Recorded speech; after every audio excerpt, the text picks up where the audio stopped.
On this week's edition of The Overtime, sports reporter Lydia Schwieters covers the Big Sky Track and Field Championships that were hosted right here in Flagstaff. Then we'll take a look at Flagstaff High's girls basketball road to the state title. Finally, spring sports are back, which means beach volleyball is in. All that and more on this edition of The Overtime.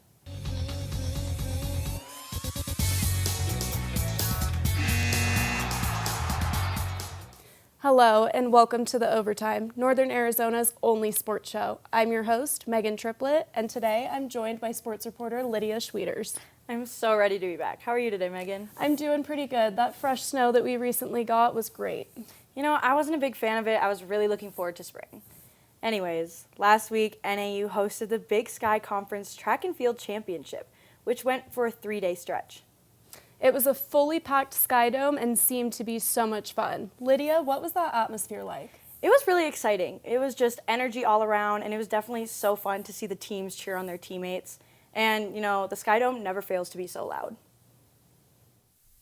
NAU dominated their competition at the Big Sky Conference Indoor Track and Field Championship, which was hosted at the Sky Dome. Defending the dome, both NAU teams swept their competition, with the women's winning their 5th championship in a row and the men's with their 13th consecutive championship. NAU's Lene Perry broke a Big Sky Conference record in the 400-meter after running an impressive 52.27 seconds. Perry also took home the awards for Women's Most Outstanding Performer and Women's MVP. And some more mental stuff rather than physical stuff. It's a matter of just telling myself, I always like to say, be nice to yourself, be nice to yourself. We're going to be okay, you're going to be okay. So just putting in that mental work in rather than physical, that's what got me here. The men's 4x4 team took first as well, with Carter Anderson, Josiah Johnson, Tyson Givens, and Colin Solomon finishing in 3 minutes, 12.13 seconds. Yeah, the home meet, it's cool when we're on the road, but winning here, we have a home crowd. My parents came today, so it was really cool to have a bunch of support here. In proper track manner, NAU ended their day of success with a victory lap around the track to celebrate. Some athletes will now be preparing for the NCAA Indoor Track Championship hosted in Virginia Beach. Lydia Schwieters, NAZ Sports. It was such a fun experience and so cool to see the Lumberjacks on top again. It definitely seemed like it. NAU men's basketball recently played their last home game of the season. Let's go to our sports reporter, Michaela Ayton, who has more. Thanks, Megan. This past Saturday, the Lumberjacks faced a tough challenge, falling 83-72 to the Northern Colorado Bears. Despite trailing by as many as 22 points, NAU showed resilience, narrowing the gap to just 3 points in the second half. The NAU men's basketball team took on Northern Colorado in their final home game of the season Saturday night. The Bears came out aggressive, building a 22-point lead in the first half. NAU battled back, cutting the deficit to just 3 points in the second half.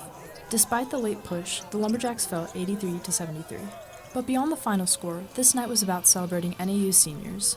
Trent McLaughlin and Jaden Jackson played their final home game, leaving a lasting impact on the program. Jay Jack's a winner. Trent McLaughlin's the same way. Good to people. We talked about it in the locker room. If, obviously Jaden, Carson, and Trent, if we're doing something in the community, that's who they want, as they should. And you know what the word they say? Yes. What time? Northern Colorado brought a physical presence that tested NAU all night. The Lumberjacks fought through tough defensive pressure, with Jaron Riley and Langston Reynolds leading the way with 20 points each.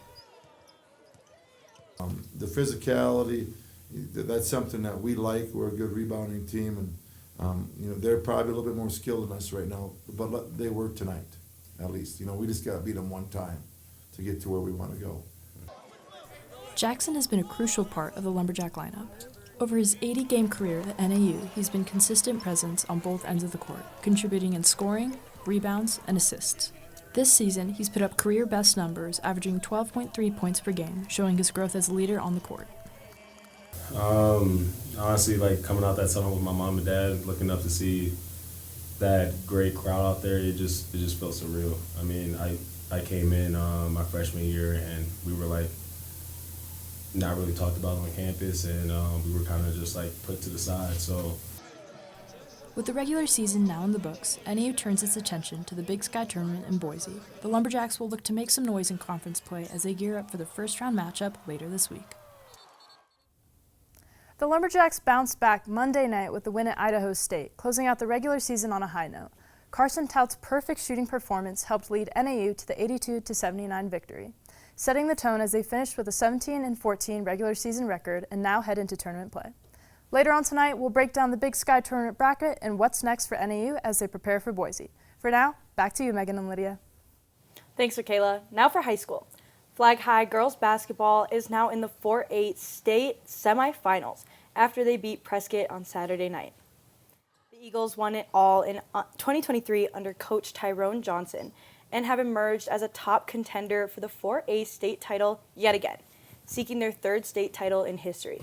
The Eagles narrowly defeated Prescott 57-53 in the Elite Eight on Saturday, advancing them to face number 10 Mingus Union at 7 p.m. tonight, just shortly after the show. Mingus is on perhaps the most magical run out of any team in the state during the playoffs, upsetting number 7 Douglas in the first round and number 2 Tucson Micah Mountain in the quarterfinals. You won't want to miss this game. Meanwhile, across town, Coconino High School's beach volleyball team is heating up. Take a look. The sun is shining in northern Arizona and spring sports are back. Coconino High's beach volleyball season started last week when they played Boulder Creek. Head coach Scott Dendy shares how they adapt to the ever-changing Flagstaff weather. I mean, every year we have to deal with cancellations and stuff, and usually we don't know till the day of or maybe the day before, depending.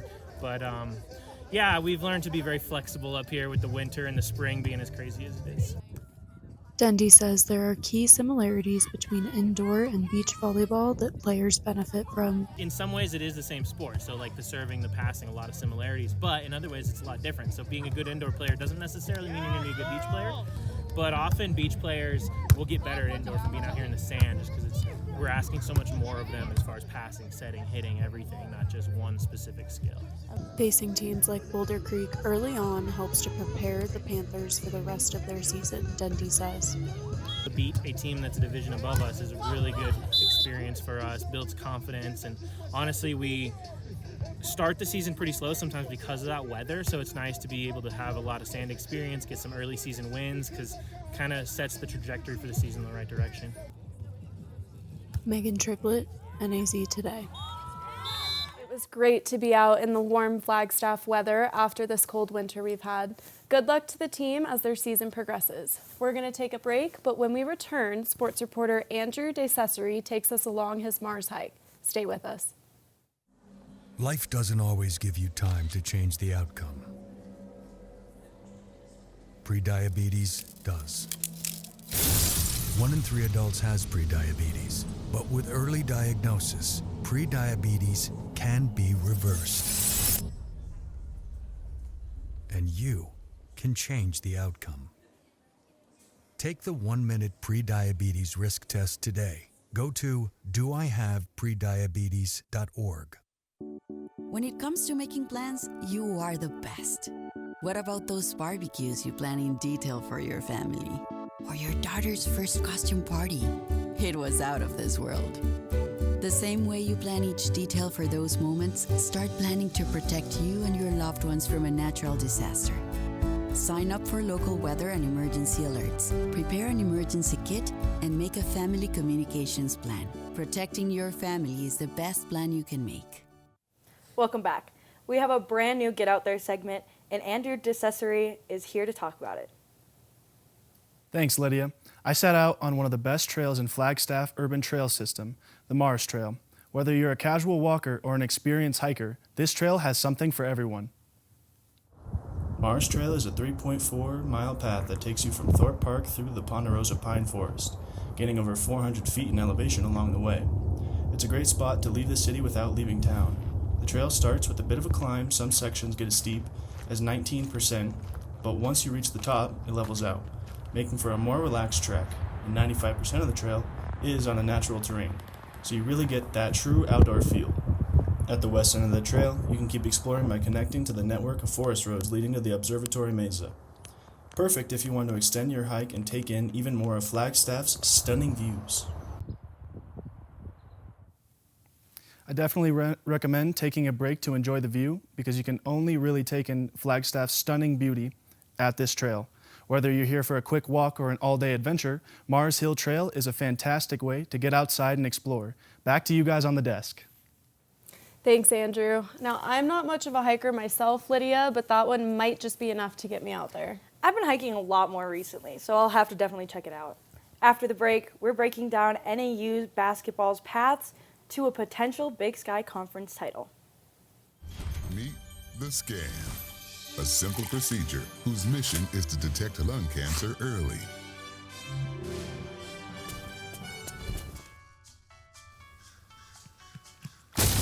I'm here to save you. But I feel fine. That's great, but you may still be at high risk for lung cancer. Oh man, that's a new fence.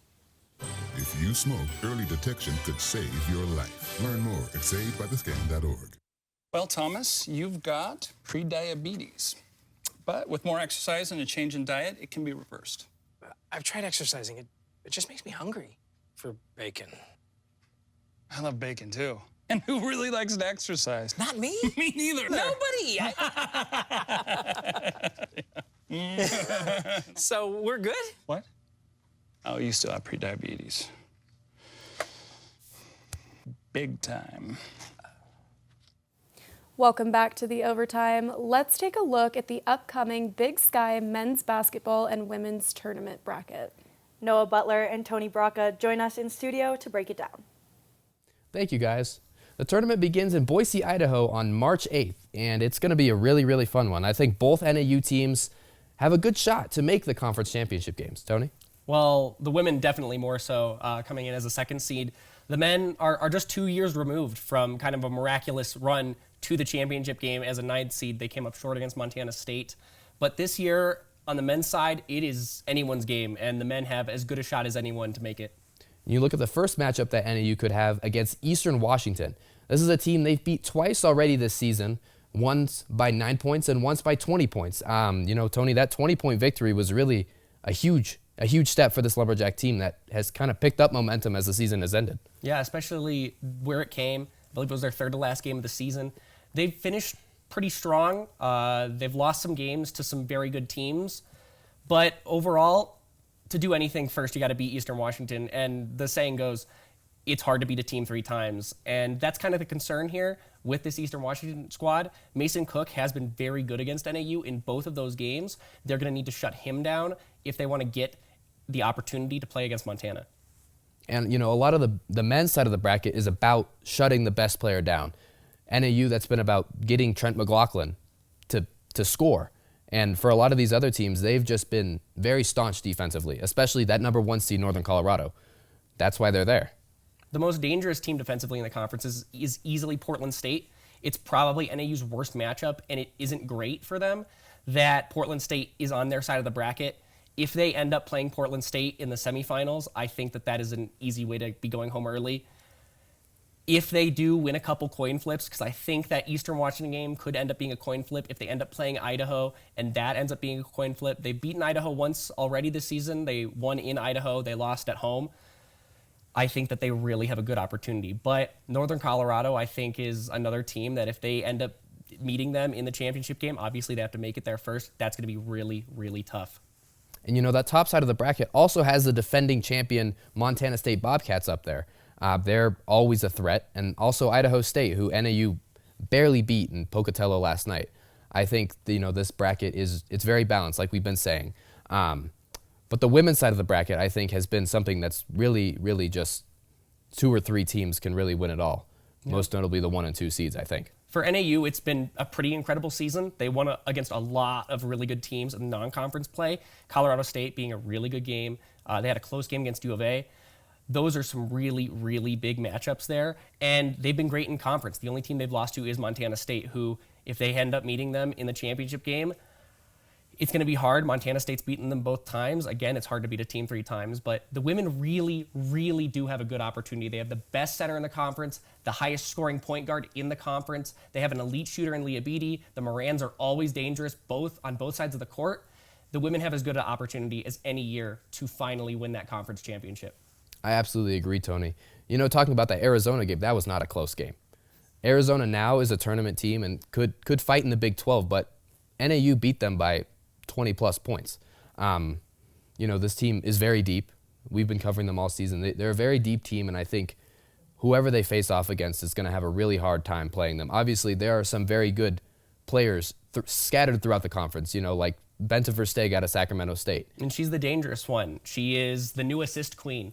She can put up 11, 12, 13 assists in a game. She is so dangerous. And Sac State, if they play NAU in that first game on Sunday, that's going to be a dangerous team. That is a team that always makes me nervous, at least when NAU plays them. Absolutely, Tony. Well, thank you, guys. We're going to send it back to desk here. Thank you, Noah and Tony, and thank you all for joining us for this edition of The Overtime. I would like to thank our sports reporters, Michaela Ayton, Andrew DeCesare, Noah Butler, and Tony Braca. I'd also like to thank my co-host, Lydia Schwieters. I'm Megan Triplett, and we'll see you next Tuesday for the next edition of The Overtime.